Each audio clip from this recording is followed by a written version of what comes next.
बिस्मिल्लाहिर्रहमानिर्रहीम। Dear students, अस्सलाम वालेकुम। उम्मीद करता हूँ कि आप सब लोग खैर आफियत से होंगे। मैं मोहम्मद नासिर अहमद, आपका मैथमेटिक्स टीचर। बेटा, आज हम चैप्टर नंबर 2 सेकेंड ईयर का डेरिवेटिव, उसकी ऑब्जेक्टिव को सॉल्व करने जा रहे हैं। उससे पहले कि हम इसे सॉल्व करें, आप हमारे चैनल को सब्सक्राइब करें ताकि और शेयर भी करें ताकि ज़्यादा से ज़्यादा लोगों के पास ये वीडियोज़ जाएँ और वो इससे फ़ायदा हासिल कर सकें। बेटा, मैं ऑब्जेक्टिव को सॉल्व करने से पहले आपको चैप्टर नंबर 2 की वेटेज ज़रा डिस्क्राइब कर देता हूँ। देखें, बोर्ड में यहाँ से 5 MCQs आते हैं, ठीक है। टोटल 20 होते हैं, 5 आपके पास चैप्टर नंबर 2 में से आते हैं। इसी तरीके से जो सब्जेक्टिव पेपर है उसका सेक्शन 1, जिसमें टोटल 12 क्वेश्चन होते हैं, उसमें से 10 जो है वो चैप्टर नंबर 2 में से आ रहे हैं। आपने उन 12 में से 8 को अटैम्प्ट करना होता है। अगर देखा जाए तो आप चैप्टर नंबर 2 को ही अगर सिर्फ तैयार करते हैं शॉर्ट क्वेश्चंस के लिए तो आपका ये सेक्शन इजीली हल हो जाता है, यानी कि आपको 16 मार्क्स जो है वो सेक्शन नंबर 1 में से मिल जाते हैं इजीली। और उसके बाद लॉन्ग क्वेश्चन में आपके पास जो पहला लॉन्ग क्वेश्चन है, ठीक है, उसमें एक पार्ट जो है वो चैप्टर नंबर 2 में से आ रहा है। इस तरीके से अगर देखा जाए कुल मिलाकर 26 मार्क्स का पेपर जो है वो सिर्फ और सिर्फ चैप्टर नंबर 2 में से आता है। The most important chapter from second year mathematics. इसलिए मेरा बेटा इसको अच्छे तरीके से तैयार किया जाए और समझा जाए। तो आइए अब हम देखते हैं हमारे पास जो MCQs मौजूद हैं इनको सॉल्व करते हैं, ठीक है। पहला MCQ हमारे सामने मौजूद है इस वक्त, derivative of sine hyperbolic inverse x, ठीक है। फार्मूला है, ठीक है। फार्मूला आप याद करें, एक्सरसाइज 2.6 से पहले ये फार्मूलाज दिए गए हैं, ठीक है, हाइपरबोलिक के। तो इसकी बेटा राइट ऑप्शन है सी। इसी तरीके से हमारे पास यहाँ पर दूसरा MCQ मौजूद है, ठीक है। कहता है कि अगर आपके पास function of X equal to हो साइन हाइपरबोलिक इनवर्स के, देन कहता है फाइंड करना है F dash tangent of X, यानी कि आपने इसे डिफरेंशिएट करना है और डेरिवेटिव लेने के बाद x की जगह पर आप टेंजेंट एक्स पुट करेंगे। तो इसका सोल्यूशन बेटा यहाँ पर हम देख लेते हैं। हमारे सामने फंक्शन ऑफ एक्स जो कि मौजूद है साइन हाइपरबोलिक इनवर्स एक्स, आप मेरा बेटा इसको डिफरेंशिएट करते हैं with respect to x, derivative of sine hyperbolic inverse x by D x. Formula आपको पता है 1/1 plus x square square root होता है, जैसा कि पहले MCQ में आपको बता दिया। अब यहाँ पर आप x की जगह पर टेंजेंट सब्स्टिट्यूट कर देंगे। आप लिखते हैं टेंजेंट x और दूसरी तरफ भी x की जगह पर आप टेंजेंट x लिख देते हैं। ऊपर स्क्वायर है तो ये टेंजेंट स्क्वायर x हो जाएगा स्क्वायर रूट। आपने पढ़ा हुआ है कि 1 प्लस टेंजेंट स्क्वायर x जो है वो इक्वल टू होता है सीकेंट स्क्वायर x के, ऊपर इसके स्क्वायर रूट और स्क्वायर रूट स्क्वायर से कैंसल आउट हो जाता है। तो ये मेरा बेटा आपके पास आ जाता है 1/सीकेंट x जो कि इक्वल टू होता है आपके पास cos x के। तो इस तरीके से इसकी जो राइट ऑप्शन बनेगी वो है आपके पास cos x। तो वो देख लेते हैं, ए ऑप्शन ही आपके सामने मौजूद है जो कि इसका राइट आंसर है। इसी तरीके से बेटा आपके पास है थर्ड MCQ, जिसमें वो कहता है derivative of cos hyperbolic x equals to dash, ठीक है। तो कोस हाइपरबोलिक एक्स का डेरिवेटिव होता है साइन हाइपरबोलिक, ये भी फार्मूला है एक्सरसाइज 2.6 से पहले मौजूद है। इसी तरीके से बेटा आपके पास यहाँ पर फोर्थ MCQ आ रहा है, ठीक है, जिसमें कहता है कि derivative of tangent hyperbolic x, ठीक है। तो ये भी फार्मूला मौजूद है आपके पास एक्सरसाइज 2.6 से पहले, जिसका राइट ऑप्शन है secant square secant hyperbolic square x. तो पांचवा MCQ हमारे सामने जो यहाँ मौजूद है बोर्ड पर, कहता है derivative of cosecant hyperbolic x, ये भी फार्मूला है और इसकी राइट ऑप्शन है सी, ठीक है, minus cosecant hyperbolic x into cotangent hyperbolic x. तो ये हमारे पास इस वक्त 5 जो है वो MCQ मौजूद थे बोर्ड पर, जिनको आपके सामने सॉल्व किया। इससे नेक्स्ट हम मज़ीद जो है वो MCQs देखते हैं। नेक्स्ट स्टूडेंट्स हमारे पास छठा MCQ, कहता है derivative of secant hyperbolic x, ठीक है। ये भी हमारे पास एक फार्मूला है, ठीक है, जो एक्सरसाइज 2.6 से पहले मौजूद है। तो सीकेंट हाइपरबोलिक एक्स का डेरिवेटिव आपके पास होता है minus secant hyperbolic x into tangent hyperbolic x. इसी तरह आपके पास 7वां यहाँ पर MCQ मौजूद है derivative of tangent hyperbolic x, ये भी फार्मूला है, ठीक है, जो कि आपके पास इक्वल टू होता है minus cosecant hyperbolic square S. ठीक है, तो नेक्स्ट वन है आपके पास 8th MCQ, कहता है derivative of sine hyperbolic 2x।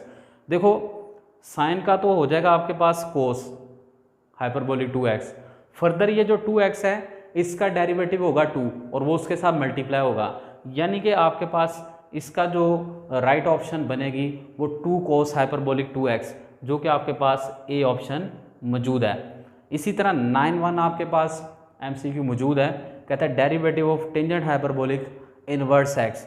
ठीक है, ये भी फार्मूला है जो कि इक्वल्स टू होता है आपके पास 1/1 minus x square. A option आपकी यहाँ पर राइट ऑप्शन है। इसी तरीके से आपके पास 10th MCQ मौजूद है, ये भी फार्मूला है derivative of cosecant hyperbolic inverse x।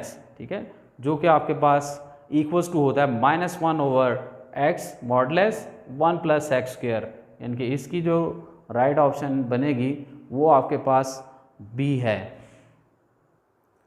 Next बेटा आपके पास MCQ नंबर 11 मौजूद है, कहता है इफ़ y इक्वल्स टू आपके पास e⁻²x then y2 equals to dash. अच्छा, अब y2 से मुराद है आपने इसे 2 टाइम्स डिफ्रेंशिएट करना है। ठीक है, तो हम इसे 2 टाइम्स डिफ्रेंशिएट करके चेक कर लेते हैं। ठीक है, तुक्केबाजी से काम ना लें जब भी MCQs को आप सॉल्व कर रहे हो। ठीक है, तो आप उससे पहले सिंप्लीफाई कर लें, उसके बाद जो राइट ऑप्शन आती है उस पर टिक लगाएं। ठीक है, मैथ्स याद नहीं होगा, प्रैक्टिस से करना है आपने। तो देखते हैं यहाँ पर मेरा बेटा आपके सामने ये एरो बनाकर मैं इसे यहाँ पर सिंप्लीफाई करने जा रहा हूँ। ठीक है, यानी कि आपके पास y है e⁻²x। ठीक है, हम इसे डिफ्रेंशिएट करते हैं विद रिस्पेक्ट टू x, तो बेटा ये हो जाएगा dy/dx equal to derivative e⁻²x/dx। ई का डेरिवेटिव का फार्मूला हमने पढ़ा हुआ है, ई ही होता है, लेकिन अगर पावर x होती बात खत्म हो जाती। अब पावर x नहीं है, 2x है, तो इसका फर्दर डेरिवेटिव लिया जाएगा इस तरीके से। तो ये बेटा आपके पास e⁻²x, x का डेरिवेटिव होता है 1 2 से मल्टीप्लाई होगा तो ये 2 हो जाएगा, ये आपका हो गया y1। इसको मेरा बेटा आप अगेन डिफ्रेंशिएट करते हैं विद रिस्पेक्ट टू x, तो ये आपके पास डेरिवेटिव ऑफ y1/dx 2 कांस्टेंट है, डेरिवेटिव से पहले रहेगा, और ये e⁻²x/dx। तो अगेन मेरा बेटा e का डेरिवेटिव e होता है, और फर्दर इसकी पावर का अगर इसी तरीके से सॉल्व किया जाए फिर 2 आएगा, और वो 2 इस 2 से मल्टीप्लाई होगा तो 4 e⁻²x। अच्छा, अब हम यहाँ पर देखते हैं मेरा बेटा कि राइट ऑप्शन यहाँ पर किस जगह मौजूद है। तो C आपकी राइट ऑप्शन है। ठीक है, जब हमने इसको सिंप्लीफाई किया तो हमारे पास आ गया 4 e⁻²x। तो इसके बाद हम देखते हैं अगला MCQ 12 आपके पास मौजूद है, डेरिवेटिव ऑफ a⁻x/dx। अच्छा, आपने 2.7 से पहले डेरिवेटिव ऑफ एक्सपोनेंशियल फंक्शन देखना है, जहाँ पर आपके पास ex का डेरिवेटिव आता है, नेचुरल लॉग x का डेरिवेटिव आता है, और a⁻x यानी कि कांस्टेंट के ऊपर पावर वेरिएबल आ जाए तो उसका डेरिवेटिव का क्या फार्मूला होता है। ठीक है, तो इसकी जो राइट ऑप्शन है वो C, यानी कि इसका formula derivative a⁻x equals to होता है ax into log of a।